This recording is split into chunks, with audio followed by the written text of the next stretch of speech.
Perkenalkan, nama saya Novita Romito Sinaga dengan NIM 20010011777 dari Grup E Prodi PAK semester 3 dengan mata kuliah Sejarah Gereja Umum.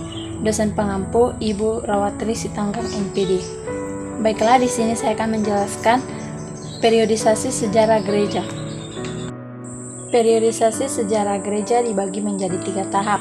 Tahap pertama yaitu pada tahun 30 sampai 510 Masehi, sejarah gereja kuno.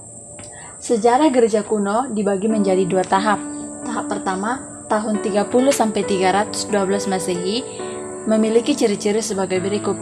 Ciri-ciri yang pertama yaitu bentuk organisasi yang ada berupa presbiteros dan episkopal dan diakonos.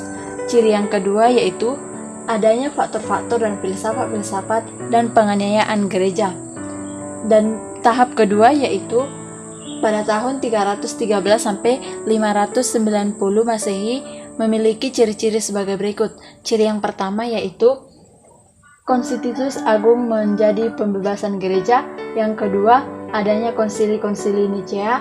Yang ketiga, berdirinya biara-biara gereja dan pecahnya gereja barat dan timur. Tahap kedua yaitu pada tahun 590 sampai 1442 atau 1517 Masehi, sejarah gereja abad pertengahan. Sejarah gereja abad pertengahan memiliki 3 tahap. Tahap pertama yaitu pada tahun 590 sampai 910 Masehi memiliki ciri-ciri sebagai berikut. Ciri yang pertama yaitu gereja barat atau gereja Roma Katolik dipimpin oleh uskup yang disebut paus. Ciri yang kedua, gereja timur mempunyai peranan memikirkan hal-hal rohani. Dan pada tahap kedua yaitu tahun 910 sampai 1300 memiliki ciri-ciri sebagai berikut. Yang pertama yaitu adanya pembaharuan bicara-bicara di klaim Prancis. Yang kedua, teologinya hampir semua mengikuti teologi Katolik. Yang ketiga, adanya perkembangan ilmu pengetahuan.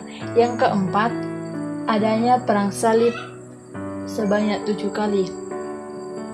Sejarah gereja abad pertengahan pada tahap ketiga pada tahun 1452 atau 1517 Masehi memiliki ciri-ciri sebagai berikut. Ciri yang pertama yaitu adanya perpecahan di GKR dan hidup kegerejaan merosot. Yang kedua, adanya usaha mereformasi gereja.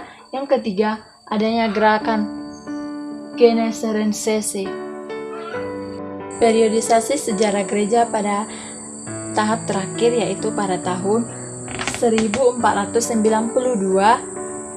atau 1517 sampai 1990-an, sejarah gereja zaman baru. Sejarah gereja zaman baru memiliki 2 tahap. Tahap pertama yaitu tahun 1521 Masehi, Martin Luther diadili di pengadilan tinggi Jerman.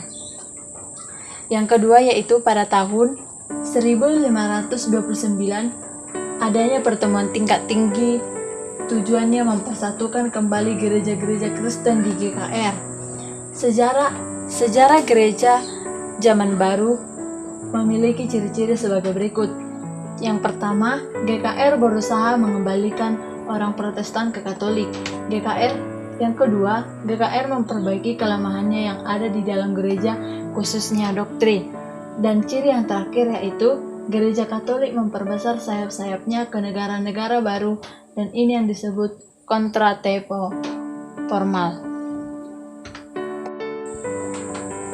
Sekian penjelasan tentang materi periodisasi sejarah gereja yang dapat saya jelaskan.